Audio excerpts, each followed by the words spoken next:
Hello, chat room.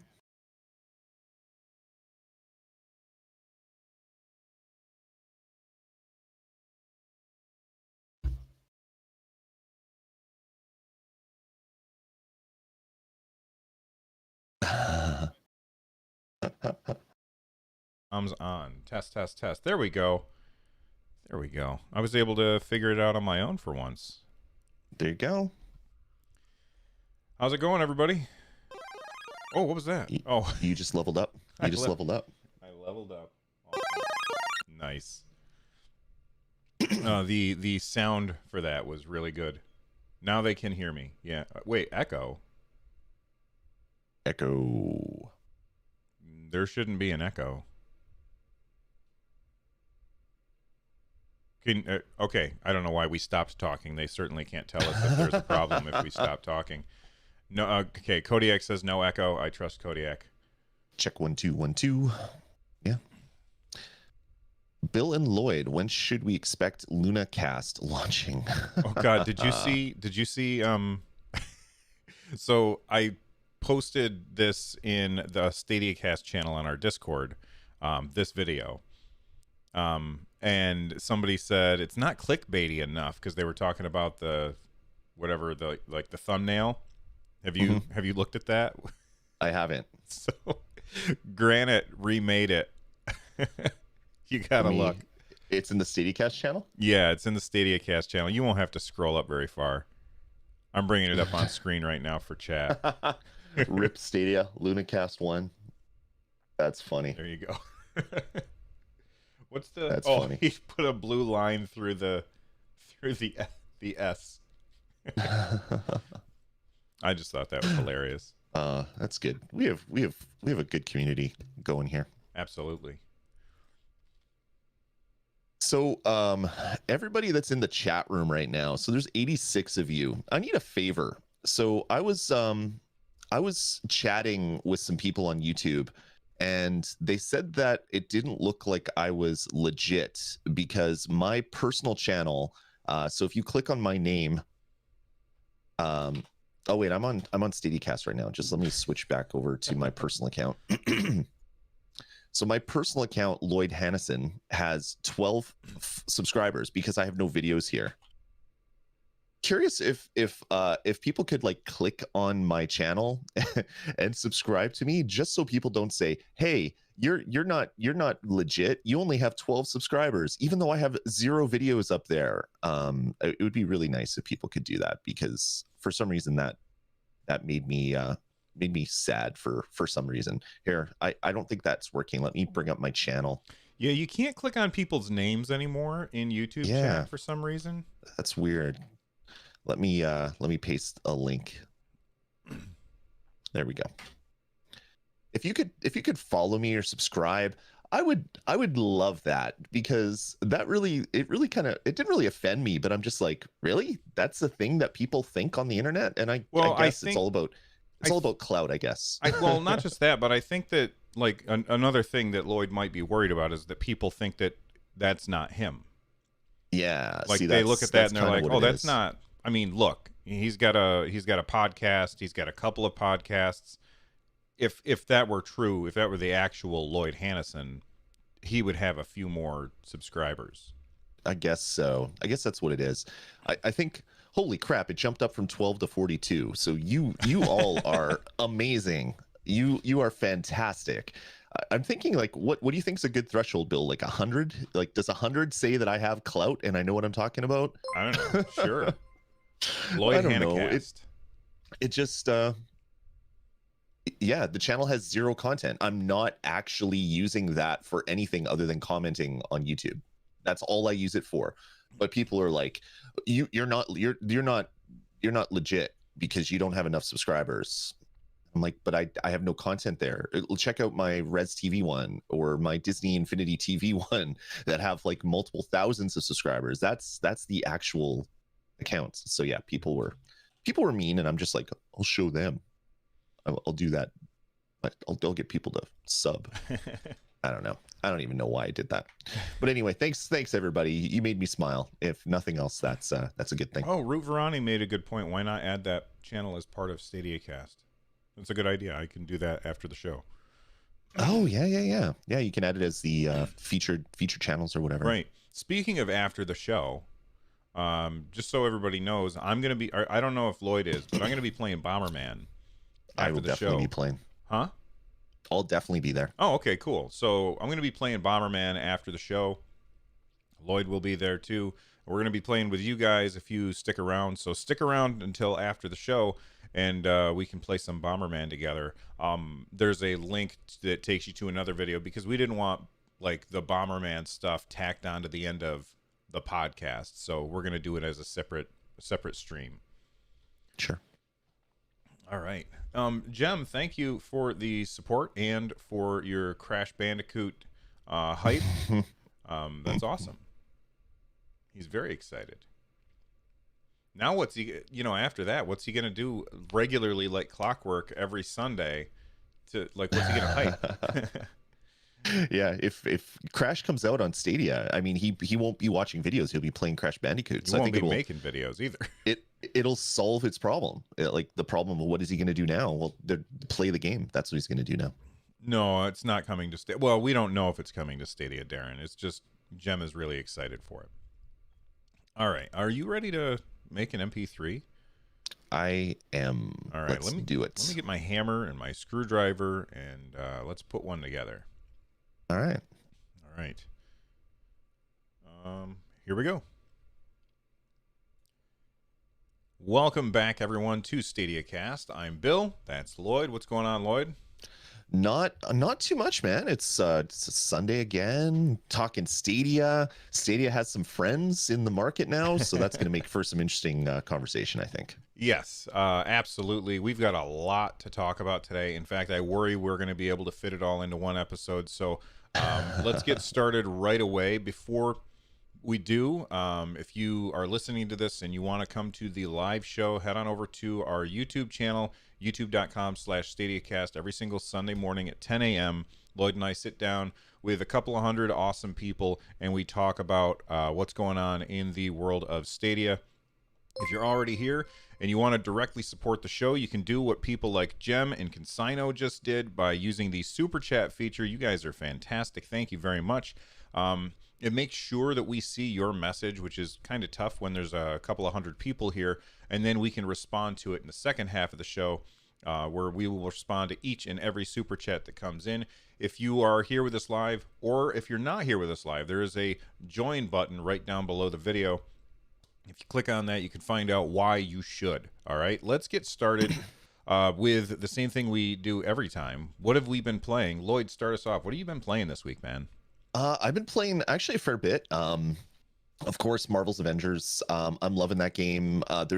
They put out another patch. So we had the big 1.3 patch that had 1,000 fixes last week. And I think it was yesterday or the day before they put out just a small little tiny patch that was supposed to fix a bunch of bugs. It kind of fixed one of my bugs. I have a bug where you have your shields and your Inhuman faction points, and you have 8 quests every single day that you can do to get more faction points and to get some stuff to upgrade your equipment and things like that. And there was a bug since the first day rather. I accepted all 8 and then eventually all 16 quests. And then every day since then, the quests refresh and they show up as already completed. And I don't get anything for it. So I haven't been able to do any faction quests since the game started. So this patch came out. I went to try to accept some quests. It didn't work. And I'm like, that's really weird. I came back a couple hours later, and all of a sudden I just got all of this faction experience and items. And I'm like, oh my God, they fixed it. I looked at my quest screen and I had like 40 different quests on there. So I think it's like every possible one was active for some reason. And I'm like, okay, that's kind of fixed, but not really because it hasn't updated since then. So they're getting there. They're putting their contents their updates out to try to fix this game, but there's still that one little bug on Stadia. It seems like it's been fixed everywhere else, but yeah, so I've been playing a lot of that. Played some Windbound. There's a new patch coming that is going to make it so your ship doesn't disappear if you play on story mode. So I did a first look of that one, which is great. And then yeah, some other things, playing WWE, playing a bunch of other things, just bouncing around all my Stadia games library. There you go. How are you finding Windbound? I know that when you first tried it, you were a little hesitant.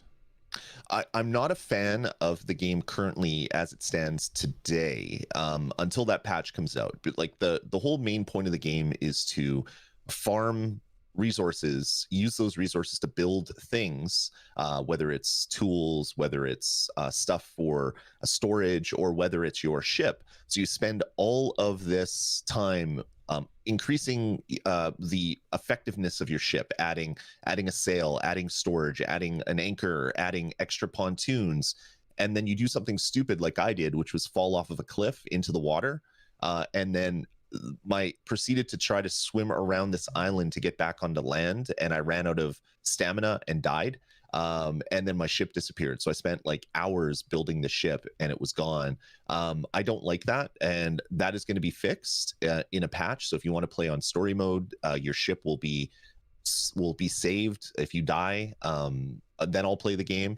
Then of course you can always play it on the hardest difficulty, where your stamina and your hunger and your thirst and all that stuff is meant to go down and be super hard. But I want to play the game as a fun game. If I want to play a story mode, I want to play a story mode. I don't want to play a story mode with crushing difficulty, because to me that's not what a story mode means. Gotcha. I've been playing Serious Sam 4. We got a review copy for it, and Lloyd was like, go ahead, I know you've been looking forward to that one. So I happened to be live at the time. Like, I was just doing an open mic, and I happened to be live at the time that I got the code, and Lloyd was like, do a stream right now. So I loaded it up. I played some on the stream, and okay, so if I were to say, I guess there's Duke Nukem, right?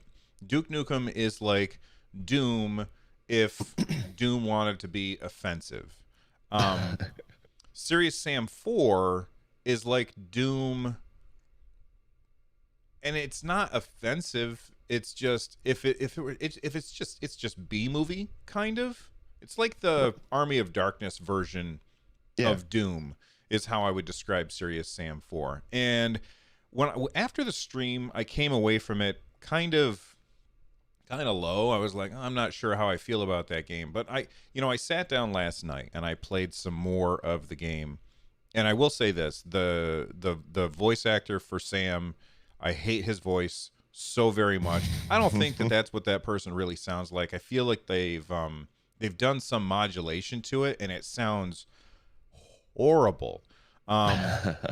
When you die, if you have not hit a good checkpoint, you'll have to hear the same dialogue over and over and over again, which was really grating on my nerves, especially because it's like the dialogue just isn't very good. Although I will say, like last night, I was playing a little bit, and I was making clips on, so that I could make a review video if I end up finishing the game, or make a review in progress video. And there were a couple of times where they said something, and I was like, I laughed like out loud. It was genuinely really funny. But for the most part, the dialogue is irritating and not all of that entertaining.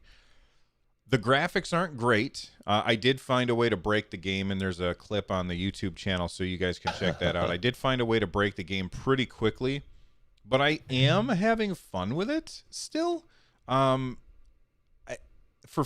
know what? I think that this is a game that would do really well at $20. $40 is kind of a big ask for it, and I know they're a smaller team, and the stuff that they're doing, like the thing that they try and sell the game with is that you can have thousands and thousands of enemies on the screen at once, right? Right. And like you were there, you saw I started the game. There were thousands of enemies on the screen. I died instantaneously because I didn't know what the hell I was doing, and I'm supposed to die at that point. Right. And then it takes me out of this, and I have yet to get to a point where there's thousands of enemies on the screen again. There's a lot of enemies on the screen, and sometimes I think there's too many, because I'm like, they've got these things that are like horses that are made out of bones, and they throw things at you, and there's 30 or 40 of them on the screen at the same time, and you're trying to dodge all of them at the same time. It's pretty crazy. Yeah. But they have not fulfilled on that promise of thousands outside of the first 5 seconds of the game. It was funny watching you stream it because there was like a minute load time to get into the level, and then there was like 10,000 enemies in front of you, and they're all like cheering and throwing their hands up in the air and it looked shooting nice. and whatever. It looked great. You took like 3 shots and then you died, and then there's another like 45-second load screen. So you had a minute and a half or 2 minutes of load time for 10 seconds of gameplay, and then it got into the actual into the main campaign, where the character animation and the models are really low res, and it looks like something out of like the mid 2000s. Mm-hmm. But that's kind of the charm of Serious Sam. It's trying to be like an old school first-person shooter, like when Doom and Duke Nukem and Hexen and Heretic and all those games were new. But it's kind of tough for some people that maybe didn't grow up with those games to really appreciate that. They look at it and they go, "Ugh, this looks like something I played on my PlayStation 2. All right, next game." So it'll be interesting to see how this game does on the market. I will say this: the variety of enemies is pretty cool. There's these kamikaze guys that run of you. They don't have heads, but they're carrying 2 bombs, and they scream the whole time that they're running at you, right? There's just a constant rah the whole time, right? Mm-hmm. And it's fine if there's one of them, but when you're supposed to use that audio cue as, oh, they're on my left, I'm going to turn. But when you are completely surrounded by them, like, you can't tell what you're like, which way should I turn in order to take care of this? And then if they get too close to you and you shoot them, they explode and you take a lot of damage. I did have to lower the difficulty down, I think one or 2 spots already, because I was just, I can't, no, I think, yeah, I lowered it down to 1. Not the first level of difficulty, but I lowered it from medium down 1, whatever that is. And, I started to have more fun with the game. I can't imagine playing on higher difficulty, but anyway, I'm going to keep playing this game. I'm going to let you know more about what I think about it. And let's get to the news. Are you ready to talk about the actual news, of which there's a lot? Did something big happen this week? I don't remember. It absolutely did. Let's talk about Luna. And I know people are like, people keep asking, is this LunaCast now? No, this is Stadia Cast, but this is a big shakeup in the industry. If you go back, I don't know, a couple of months, I made a video where I said, I think that the real competition to Stadia is not Microsoft, it's not PlayStation, it's certainly not Nintendo. The real competition to Stadia is whatever Amazon comes out with, because they're going to do what Google is doing. They're not going to try and sell you a box. They're just going to give you a way to stream the games. And that's just what my gut said. And then, a couple of days ago, we found out that Amazon, they announced a whole bunch of new products, and one of those is this gaming service called Luna. So first off, let's talk about the name. Why didn't they go with Twitch? Yeah, like they changed Prime Gaming to Twitch Gaming. You'd think this would be the perfect thing, Twitch gaming cloud or Twitch gaming something, just to tie all that stuff together, because they took the coloring, it's purple, they took some of the feel of Twitch, but they called it Luna, which, I mean, that's moon. I mean, maybe there's some other reasons why they called Luna, but it is really kind of interesting why they went that way instead of just Twitch cloud streaming or something that already has a name that is seen as like the number 1 in gaming right now. So did you sign up for the pre-whatever? I did. I hit the sign up button. It says, "Oh, you're not in the U.S. Sorry, we're only open to U.S. residents." I love how you kind of like you cut me a little bit, and then you put salt in the wound, and then poured vinegar on it right there. That was nice. That was on purpose. Yeah, only available in the U.S. Unfortunately, but I'm sure that will come to Canada at some point. Jem in chat says, "Don't shoot for the clouds, shoot for the moon." That is, oh my god, I can't believe, like, Jem, that's perfect. They should be using that. So let's talk about what it is. It's got this weird, it's cloud gaming. That's what it is, right? Yep. They've got a controller that is exactly like the Stadia controller. where except they're using offset joysticks like the Xbox instead of parallel joysticks like the PlayStation. Mhm. It is a $50 controller, which is $20 cheaper than the Stadia controller, which I think For that's now. very, huh? If you look at the controller on Amazon, it says this is an early access price. You need to actually be in the service to buy it at that early access price, and the actual retail Ah. price is $20 more expensive. So the same price as the Stadia controller. Oh, okay. Well, there you go. Thank you. I missed that. There's so much stuff going on. It's tough to keep Mhm. track of it all. Um, and then what else was that? Oh, and we'll get to the business model in a second. The other difference with the controller is that you don't have to pair the controller each time that you switch devices, which I think it's kind of crazy that you have to do that with Stadia anyway. Like we were all surprised when that was what you had to do because we just assumed if it's already connected directly to Stadia, it shouldn't matter which screen I'm on. And I still Yep. don't understand why it matters which screen I'm on, but for some reason it does with Google. With Luna, it does not. What are Right. your initial thoughts? And then we'll talk about their business model. I thought when I first saw that they announced it, I mean, this has been rumored forever. And so I went and looked at it, and it looks really good. There's some amazing games that are part of the service, or at least part of the screenshots that show the service, because as far as I know, no one actually has access yet, other than people that are like high up in the in the industry for like writing for tech publications and things like that. Some people from like The Verge and Polygon got like a 45-minute test with Luna. But there's games like Control, which are newer titles. But then there's some other titles that are things that are on Xbox Live Arcade and or Xbox Live Game Pass, sorry, Xbox Game Pass, and some other games like that. So it looked initially to me, this looked very much like a Uplay Plus kind of thing, where it's like, look at all these games you get access to. And then I read down, and it's like, oh, there's now channels, and there's a Ubisoft channel. I'm like, oh, okay, well that makes total sense why it felt a little bit like an Ubisoft advertisement when I was first scrolling down the page. Yeah. So why don't we talk real quick about why Luna is able to get all of these games on their service so quickly?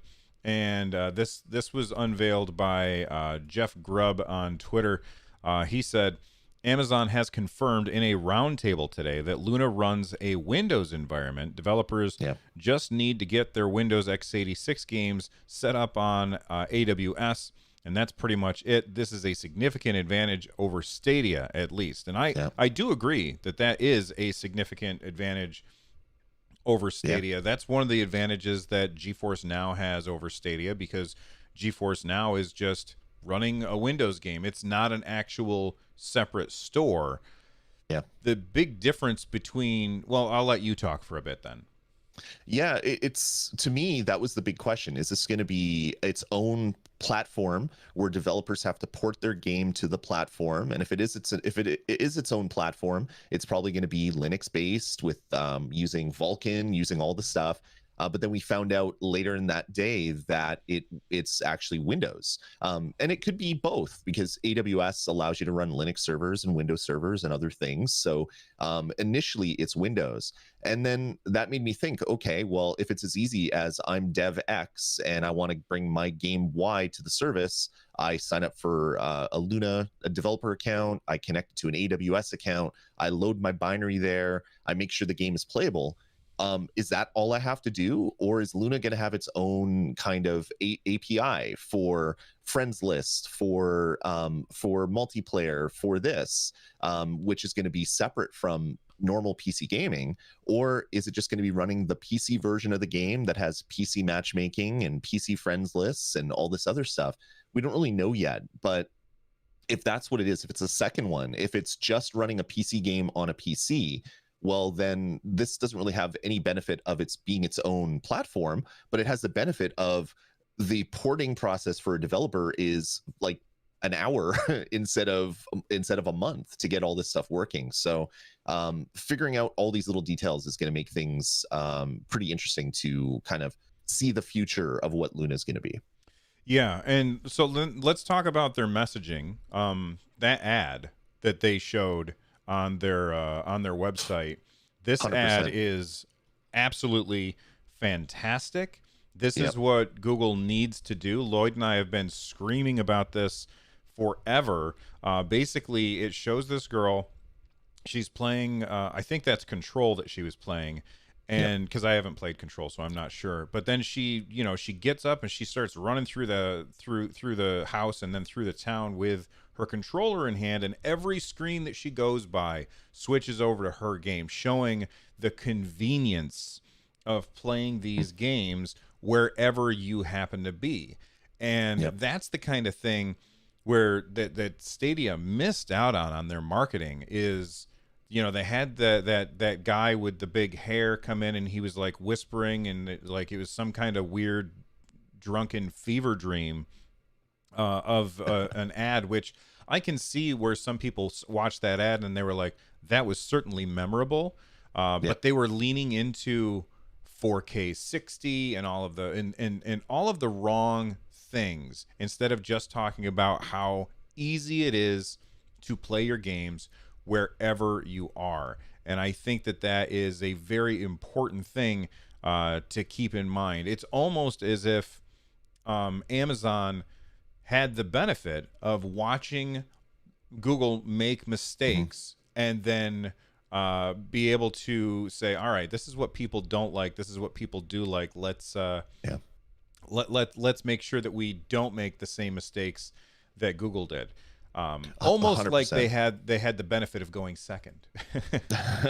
Yeah, that's exactly what it is. They've had like 9+ months of watching Google do something, and then the audience react and saying, "Oh, this sucks. You're not explaining it. I don't want to do this. You're not telling me what I want to know. Your ads suck. This blah whatever the criticisms were online, on Twitter, on Reddit, on everything." And they were able to keep their own little whiteboard with things not to do Yeah. and ways to do things better and get the ad out there. Like, this service looks like it's a full featured service. It's not out yet, and it's going to be out in limited access for beta testing for a while. We Only don't in the know when US. only in the US. Like, we don't know when Luna is launching. Is Luna going to be a spring 2021 thing? Is it going to be a summer 2021 thing? We don't know that yet. But they definitely had the benefit of going second. You had Stadia with the machetes out, cutting their way through the jungle to get out to where the gamers are, and Luna just walked down that path without having to do any of that heavy lifting. Of course, there's a lot of work in unleashing what they did, but they know what will work. They know what hasn't worked in the past, and they definitely have a I don't know, a clearer path to get to where they want, which is them being Amazon. Like, I was watching another Stadia stream on Club Stadia, and it was the Stadia initiative, and they were talking about Luna, and I was chiming up in the chat room a little bit, and like, Amazon has the ability to lose money at this because Amazon loses money on a lot of different things, because what they want is they want Prime subscribers. So I wouldn't be surprised if base Luna is available to everybody that has a Prime account. And what they want, they already have over half of the US households with a Prime account. They want 100% of the US households with a Prime account. And they can lose money at $6 a month or $10 a month or whatever it is, because what they want is this subscription money to keep coming in, whether people are buying products, streaming products, listening to music, watching video, playing games. They just want that subscription money coming in. So this could be a platform that could best all the other platforms for the number of users, just because Amazon has the history of just blanketing services out there for everybody. As long as you're paying your $80 a year or 120 in the US, I think it's cheaper in Canada, which is so weird. As long as you're paying your yearly fee, you get access to a bunch of stuff, and they just want to have this subscription money coming in. So this is going to be so fascinating to watch. It's different than Stadia because you're not buying games, or at least we don't think you're buying games onesie twosie. You're paying for subscription to different channels, and each channel will have a certain chunk of games with a bunch of different features, like whether you can play on two screens at once, or play for an unlimited amount of time, or whether that's gonna be limited. But man, like Ubisoft, or not Ubisoft, Amazon partnered with Ubisoft and partnered with other game publishers. This could be a huge service for them, and I'm really excited to see how this all plays out. Yeah, I don't. I'm very cold on their monetization model, their business model. I just want to be able to buy a game. And that's the Yep. thing that I like so much about Stadia is that I don't like if I want to play at 1080p, I can just go Hmm. out and I can buy a game and I can play it and I don't have to have anything else. I don't have to invest anything in order to play a game except for the cost of the game. That's the thing about Stadia that is so fantastic. That and the I ability to agree. play on different screens. Yep. This Luna Plus thing, which costs $6 a month, keep in mind that is early access pricing. My guess is Yeah. it's going to be $12 a month. They will double that, most Yep. likely.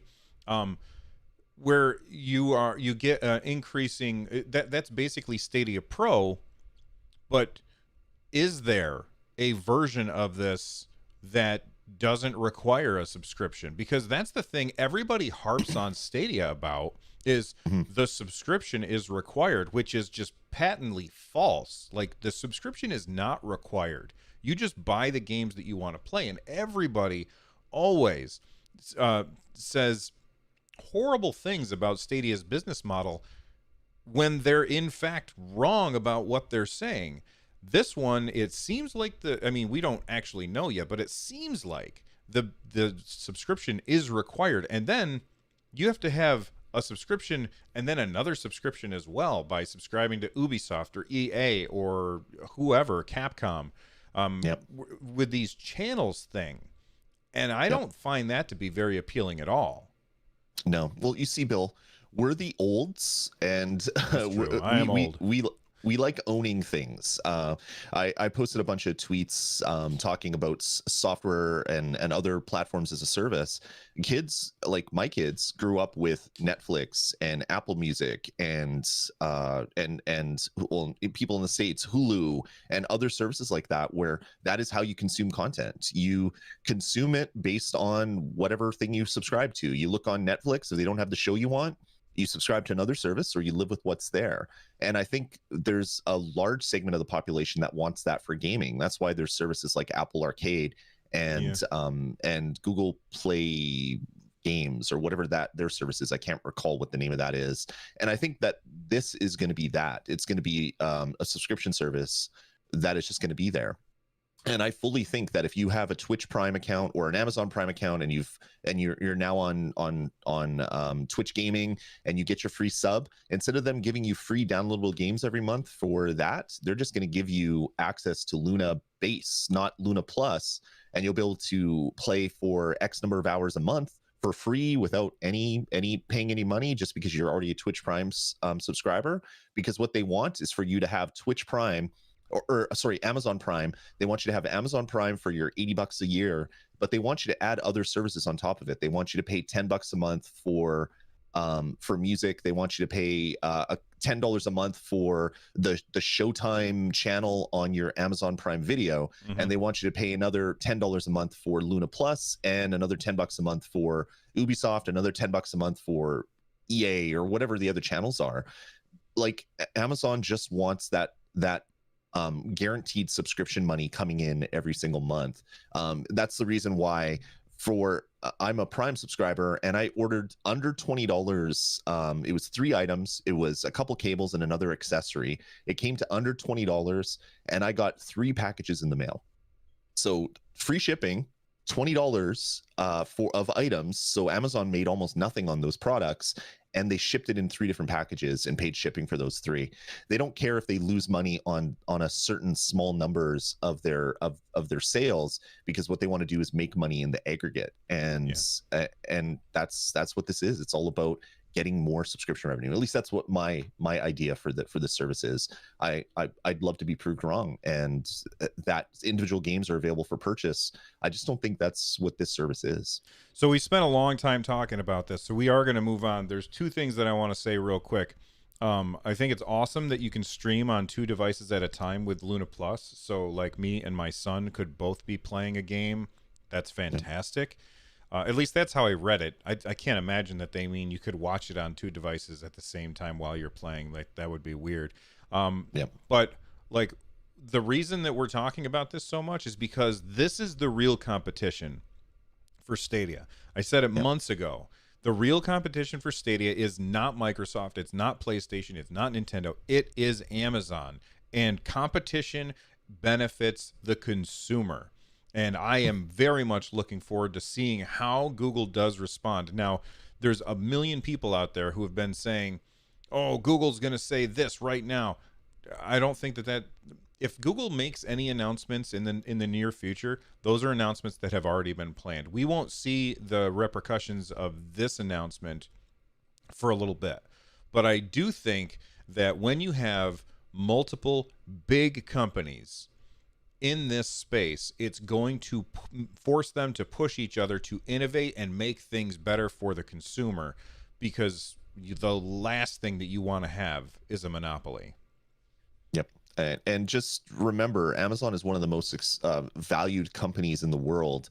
I mean, like Bezos could just have rounding error change come out of his pocket and fully fund this service for years based on just rounding errors on the amount of money that he's making. So I don't see this going away.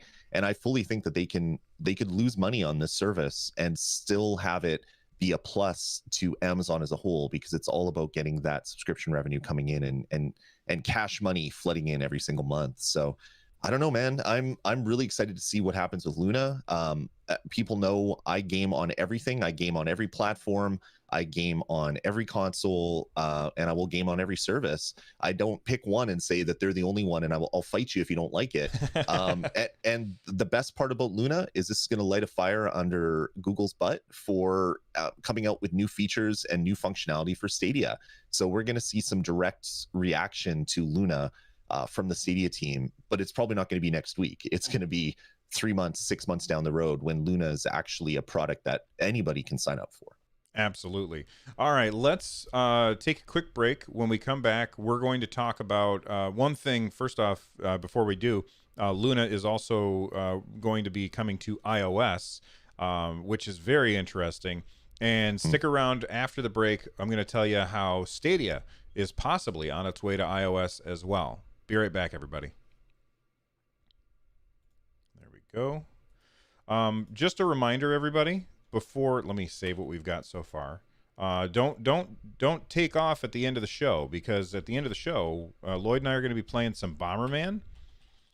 This is something I think that we're going to try and do each week. Is after the show, if we can. Each week after the show, we'll play some games with the community. Try and give us some community gaming time, which is always fun. All right. Yep. You ready?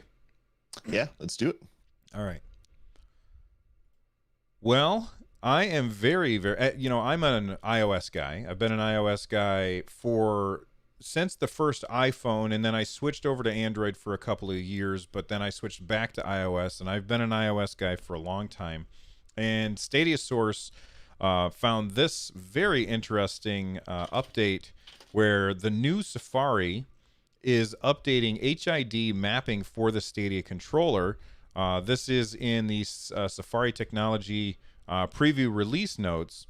And it says, added a special HID mapping for the Google Stadia controller, added HID mapping for the Logitech F310, F710 controllers. What do you think about this, Lloyd? Are you excited? I think it's great. I don't know if this has any direct tie to anything to do with Stadia. It just is Safari being a good internet service. They're not a service, a good internet community member, and actually supporting things that they should support. So they have a Gamepad API which ties into gaming on the browser on your desktop, and it correctly identifies if you have a Pro controller plugged in or connected through Bluetooth or some other accessory. Same with Xbox controller and PlayStation controller. It could just be that they're wanting to properly identify all the controllers out there. But what it seems to me to mean is that Stadia said, hey, you're not supporting our controller. Can you support our controller? This is for PC Safari. Eventually, whatever comes to PC Safari will hopefully come to iOS Safari. Oh, wait. This is only for like the Mac Safari? I believe the Safari technology release notes is only for the PC version right now. It's not the the iOS version. I could be wrong, but I believe that's what this is for. I'm sad now. Yeah. You made me sad, Lloyd. I'm sorry, I didn't mean to make you sad, but the stuff that comes to here, because what they do is Safari is basically just WebKit. They add stuff to WebKit, and then those changes get propagated across all the different platforms. So what I hope this means is that in the future, you'll be able to plug in through USB-C or whatever. You'll have a USB-C connection on your Stadia controller to whatever connection on the other end, plugging into your phone or tablet. And the browser version of stadia.google.com will show that you have a controller connected because it can properly identify that you have a Stadia controller there. So that is what I hope. So this is a good step in the right direction. Now you don't need like a hacked version of Chrome or a hacked version of Safari or whatever to actually recognize that you have a Stadia controller connected. And hopefully what this means is this is Google saying, hey, can you add this? Because in the future, we just want to have a web app for Stadia. Yeah. Just I want to do a quick correction, or not even a correction, a clarification. There's a lot of people in chat, and I'm guarantee that if you're listening to this after the fact, there's probably already a few emails have been sent. Lloyd said PC Safari. I'm assuming he meant Mac Safari, and people don't understand that a Mac is also a personal computer. So, I meant personal computer. Right. So he just meant not on iOS. So, you know, PC Safari, we know that isn't a thing anymore. Apple stopped making it. So you can take back your email. It's okay. We don't need to know. Moving on, we've got some good news here. Rainbow Six has been rated by the ESRB for Google Stadia. I'm trying to bring this up now. There we go. Finally, Rainbow Six is on the way, and rated M for mature for PlayStation 5, Stadia, and Xbox Series. Oh, I like it. That's interesting. They just say Xbox Series. Yep. So they don't say Xbox Series X or S. So that's interesting. But look at that. The PlayStation 5, next gen, Stadia, and Xbox Series. So they're lumping this version of the game in with the what's the word I'm looking for? With the next gen systems. Sure. Yep. Like they could have, like, this game is already available on PS4 and Xbox One, right? And I think that's the reason they submitted this. Ubisoft submitted this for ratings, and since the other ones are already rated, they just want the new versions to be rated. So that's PlayStation 5, Xbox Series, and apparently Stadia. So hopefully that means we get a Stadia version of Rainbow Six Siege soon. I've had two people that I know that said that they'll get Stadia the minute that Rainbow Six comes to it. And they're two different people, just two separate comments that people that I'm talking to in real life. And I thought that's really funny because I don't play Rainbow Six Siege, but I know a lot of people do. So this will be a really great way for people to play it on the go, play it on their phone, and hopefully play it on their TVs as well. Look at Lloyd talking to people in real life like some kind of weird. I don't know. All right, I usually run away. We've given you some really good news. Now I'm going to give you some bad news, and that is this came to us from Larian Studios.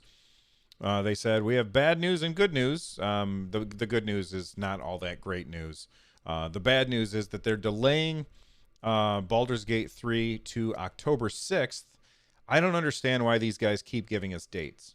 Just don't give a date. We're delaying it until it's done. That's what you should say, and then just shut up.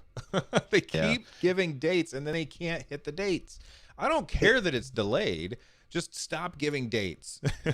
It makes me wonder why you would delay it a week. Like, what is going to be there a week from the original release date that isn't there on the original release date? Like, I don't understand the reason for just like a 1 week delay, but there must be some reason for it. Maybe it's getting the Twitch overlay plugins, add-ons, whatever on Twitch running. Maybe there's some other feature that they're missing, but yeah, like essentially a week delay. It seems odd to me. I love that. Here's the thing. I guarantee, I'm not going to click it right now, but I guarantee that if I click on this tweet and I scroll down, there's going to be lots of people in here saying that they're going to blame the delay on Stadia. Like, oh, it's delayed because of Stadia, that kind of stuff. I absolutely guarantee that that's there. Feel free to let me know if you guys find that I'm correct about that.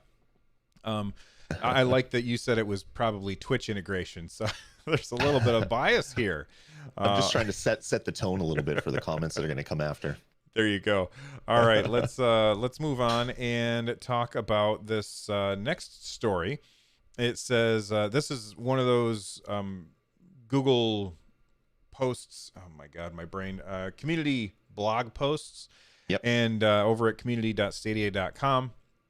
They said, play by yourself, with a friend, or against others in new games coming to Stadia. And they showed off 3 games that are on the way: Cake Bash, Fogs, and Ari and the Secret of the Season. So of these games, Lloyd, which ones are you most excited for?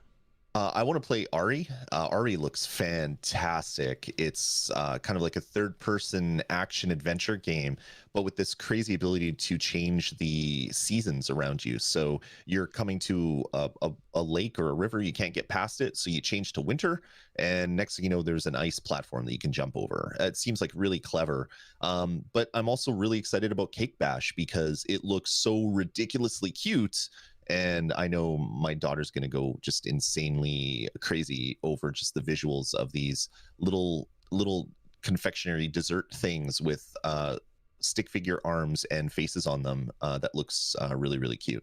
I do love the art style of Cake Bash immensely. It reminds me of those GIFs that you see of like animals that are walking around and they have like the arms, the stick figure arms and legs drawn on. They're just hilarious. And this game is beautiful. Like, it's really pretty. Although I doubt that this is what the game, like, this has got to be just pre-rendered nonsense, right? There's no way the game looks like this, right? We'll see. I mean, this is from Coatsink. They did Get Packed, which is a decent looking game on Stadia right now. So yeah, like, who knows? I love it, and I know I'm just gonna want to run around as a cupcake with a stupid face and get smacked, and you get an angry face. It's just it's super cute. Sammy on Stadia says the battle royale mode in this game is called Fork Knife. That would be hilarious if that is actually what comes out. But yeah, these are a great set of games that are coming to Stadia. I know a lot of people are like, oh, more indie garbage. That was like some comments that I saw, and it's just like, oh my God, like there exists a gaming world that isn't a AAA release that costs hundreds of millions of dollars to produce. There's amazing gameplay to be had on a game that was made by one or a small studio. And Cake Bash, Ari, and Fogs looks interesting. That one looks like it's a little bit further out, so I'll save my comments on Fogs until a later point. You know, I 100% agree with you, Lloyd, about the idea that every time that somebody says, "Oh, indie games," and they say something derisive about it, my eyes actually roll they so far back that they come back up the other way like a slot machine. That's great. It's ridiculous. I was watching a Twitch stream this week. There was a guy, he makes a bunch of games for Nintendo Switch, and he was playing a game that had just come out that day. The company is just him. He's the only one that makes the game all by himself. He does everything. It's called Nickervision, and he made this game called Orbit XL. And I was watching him play it, and I was like, oh my God, this game looks so fun. Yep. And it's just a one-button game, and it was made by one person. Just because a game doesn't have a budget of hundreds of millions of dollars doesn't mean that it can't be really, really fantastic. And I wish people would just figure that out. I'm trying to remember the name of a game I play. Oh yeah, there's a game on Switch called Breakpoint, which is essentially Geometry Wars with melee weapons, and it's made by a small studio. I would love that game on Stadia. Like, it is an amazing, quick pick up and play arcade title. You don't need to spend $200 million or $400 million to make a game for it to be good. And yeah, that opinion in the industry just makes me shake my head every single time. Absolutely. All right, let's take another quick break. When we come back, we're going to answer your thoughts, your super chats, your tweets. So stick around, everybody. Save. Save. All right. All right, you ready? Yeah, let's do it. Here we go. Welcome back, and we are going to take a look at crowd play. This is the segment where Lloyd and I answer all of the super chats that came in, and then after that we'll go to the tweets. So let's take a look at these super chats and thank the people who sent those in. We've got super chats without any comments from Consino and Ray Sherrod and Mark Woodhall. So thank you guys for that.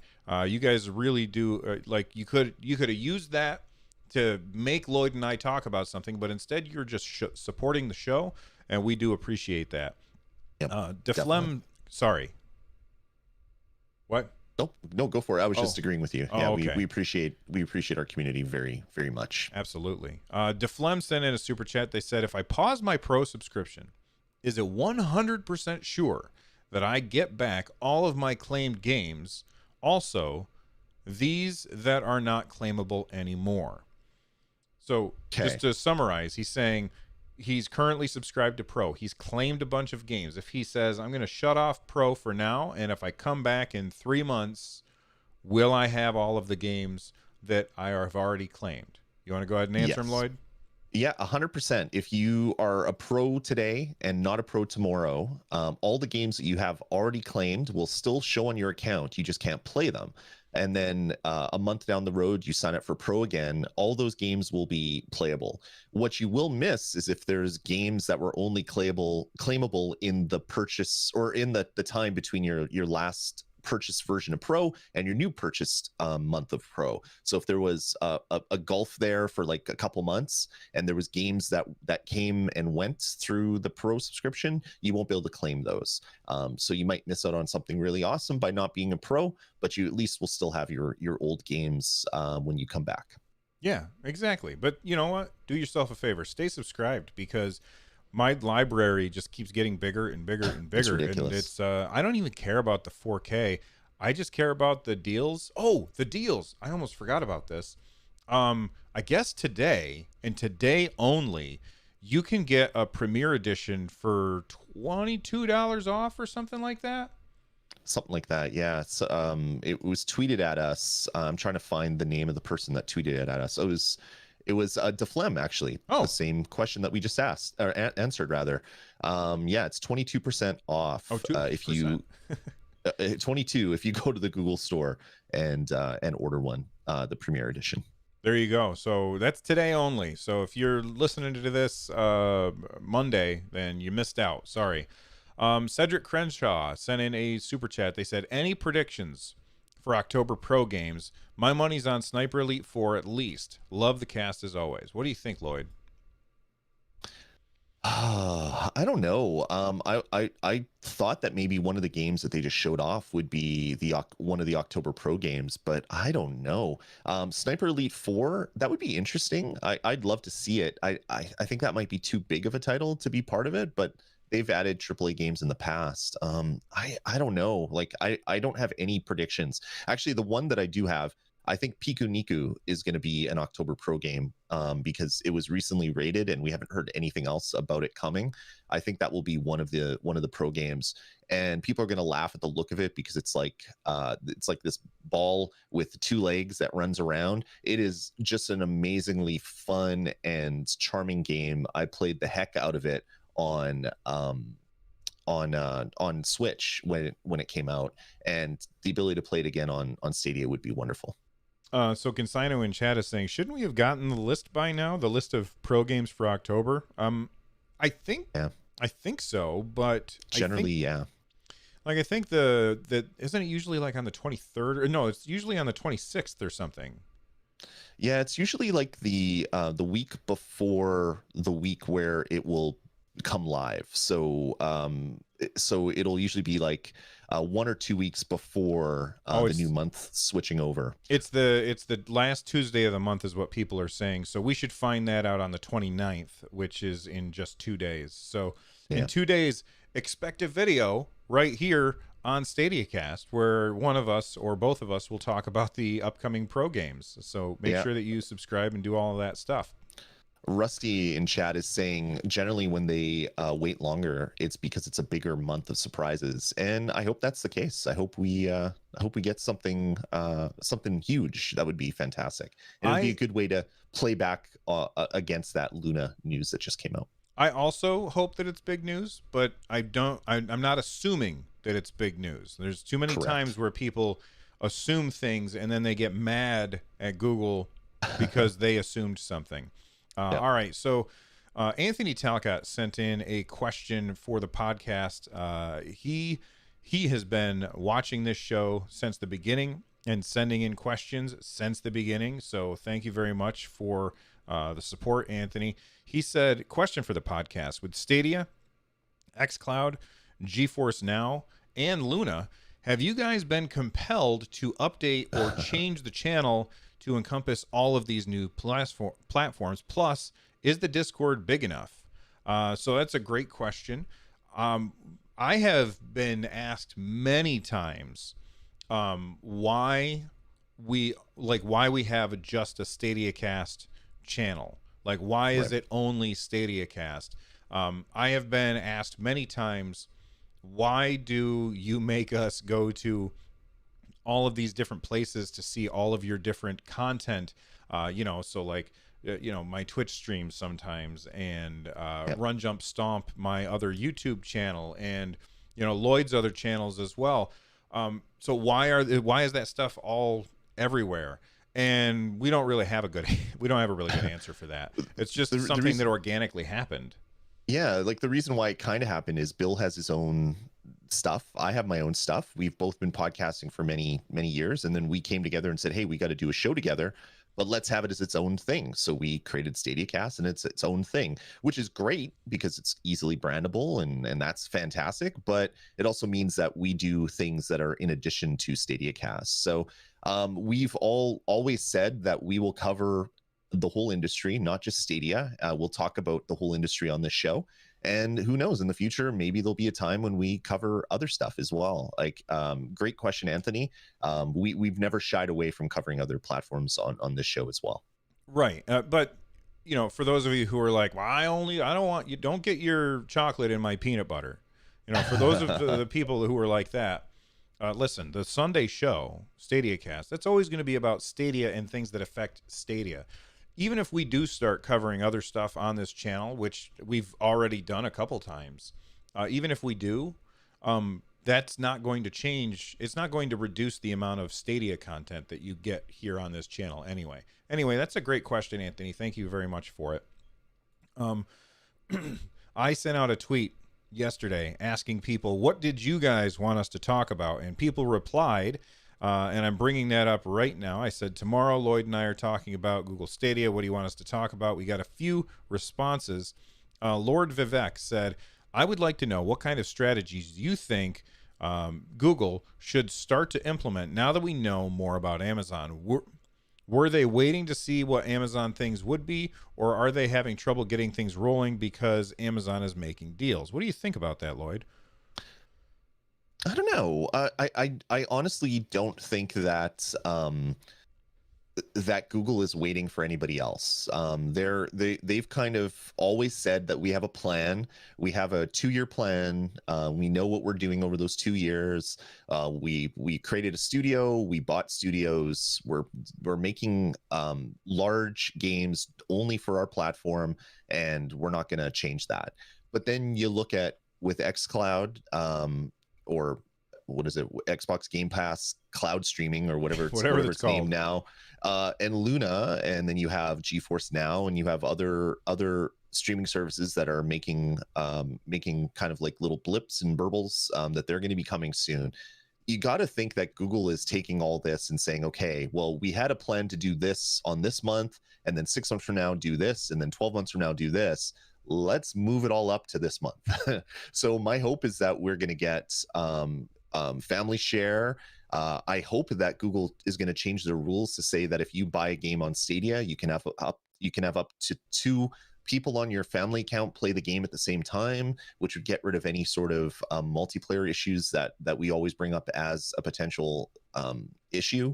I hope that there's a lot of things that they're going to do. They're going to look at Luna and do as much of that as they can. But yeah, I mean, Google's kind of slow and steady. They have a plan and they stick to it, but they also iterate quickly and fast. They do agile development. So yeah, man, I don't know. I really don't know. And this is why the time between now and January is going to be super interesting as we see kind of what Google is planning and how they change their rollout. I do think that they have a plan, and that plan was severely hampered by not Amazon making deals or anything. I think it was severely hampered by COVID, and that's why everything slowed down. And why it seems like I did a tweet about this earlier in the week. I said, just because we don't see all of the things that Google is doing doesn't mean that none of that stuff is happening. You look at a duck on a pond and its feet underwater are going like crazy, but you can't see that. And that's something that I think a lot of people forget.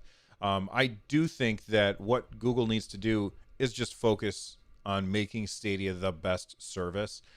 Are there things that they can do immediately in order to respond to this? Yes, absolutely. And Lloyd already said it. Family sharing should be something that can happen instantaneously. All that is adding licenses to the other people in your family, contingent on you having purchased the game. That's a no-brainer and should be something that comes. Louise says, in my opinion, oh no, that's a response to him. Oh no, this is okay. No, okay, I'm not going to read this because it was a response to Lord Vivek. Louise says, now that we've pre-ordered the next gen consoles, do you think Google should tease Stadia 2.0, showing faster loading, SSD speed, plus exclusive features at no extra cost? I would still keep my next-gen consoles, but Stadia would be the place where I make my future game purchases. Well, Louise, thank you very much for the question. I think it's a great question. For me, I don't think that they should ever even talk about Stadia 2.0. I don't think that should ever be mentioned. I think that they should just show the games. Oh, look at this game that's coming to the PS5. Well, guess what? It's also coming to Stadia, and you don't have to buy a $500 box in order to play it. I think that's what Stadia should focus on instead. And unveiling 2.0 shouldn't be a thing. They should just say, here's the games that it can run. Yeah, I think there would be some benefit for the people that are haters, because it's like, well, my Xbox Series X can do 1 bajillion gigawatts of graphic performance. I want to have something that's compatible in the cloud. So if they come right out and say that, I don't know, name a game, Marvel's Avengers 2 is coming to Stadia, and it's running on our 2nd generation hardware that is 43 teraflops of graphic GPU performance, and rest assured, any game that comes to Xbox Series X or PlayStation 5 can run at the same graphic fidelity on our new hardware, and then leave it. Don't touch it again. Just come out and say, this is our new hardware. This is the spec for the GPU. That's it. And then don't talk about 4K 60. Don't talk about 8K 120. Don't talk about anything like that. But just give a teraflop so people can create a spreadsheet and have all those numbers line up and see which one is the bigger one. I think that's a mistake. I really do. I think it's better to just say, hey, that game that's coming to them, it's also coming to us, and it looks just the same. And I think that there's no reason for them to try and get into a measuring contest with these numbers, because look, you look at the teraflops for the PlayStation and the Xbox. One of them is higher than the other. It does not mean that it's a better system. And but there's too many people out there, and I'm not talking about you, Lloyd, but there's too many people out there that don't understand that. Yeah, I get it, but it's also like I'm of the opinion that you should read a review and don't look at the number at the end. But more than 50%, I would say, of the people that read game reviews scroll all the way down to the bottom, see what the score is, and if it's a different number than what they think, they either read the review or rail against how the review is terrible. And there's always going to be those consumers that are going to look at the two services and say, well, my service is better because it has 43 gigabits of performance. I'm using not the right terms because that's often what you see when people are commenting on things like that. So giving them at least that number will help. So they say there could be the conversation that, yeah, Stadia, the second gen blades are going to be fine because they have the same GPU performance as Xbox Series X, and the game looks amazing on Series X. You just need that one little tiny message, and that's it. You don't need to have a big long conversation. You don't need to do a GDC presentation about the GPU and the SSD performance. You just need to come right out and say, yep, second gen blades, they're 44 teraflops of GPU performance, and yeah, we can compete with the next gen, no problem, and then leave it at that. All right, fair enough. We will agree to disagree on the numbers, but hey, that's what people should do on the internet, is agree to disagree sometimes. All right, anything else that you want? Ted A sent in a $2 super chat. Thank you very much for that, Ted. We appreciate it. Is there anything else that you want to hit before we go play some Bomberman? I don't think so. It's just what an amazing time to be a fan of cloud gaming, like all the changes. And there's a lot of people out there that are really being hard on Stadia. I've seen so many articles that Stadia is dead now. Amazon ate their lunch, and it's like, oh my God, you people! Like the service isn't even out yet. How can it kill Stadia? But it's an amazing time to be a cloud gaming fan. I want all these services to come out and do well, because more services means more competition, which means we win in the end. If you're a huge Stadia fan, you got to hope that Microsoft and Amazon do a good job, because that's going to light a fire under Stadia's hiney to get more features and better performance out of there. So it's great. I'm excited for this industry. All right, let's get out of here, everybody. We're stick around after the show, and we're going to play some Bomberman with the community. That's going to be something that Lloyd and I are going to try and do each and every Sunday right after we finish recording. Sometimes it'll be just one of us. Sometimes it'll be both of us. You can follow the show on Twitter at StadiaCast. You can follow me at Run Jump Stomp. You can follow Lloyd at Dasme. That's DASME. And join our Discord by heading on over to runjumpstomp.com. And if you're already joining Discords, Lloyd has an awesome Discord as well that you can find over at res.tv. Thanks for listening, everybody. We'll see you next time. Take it easy, Lloyd.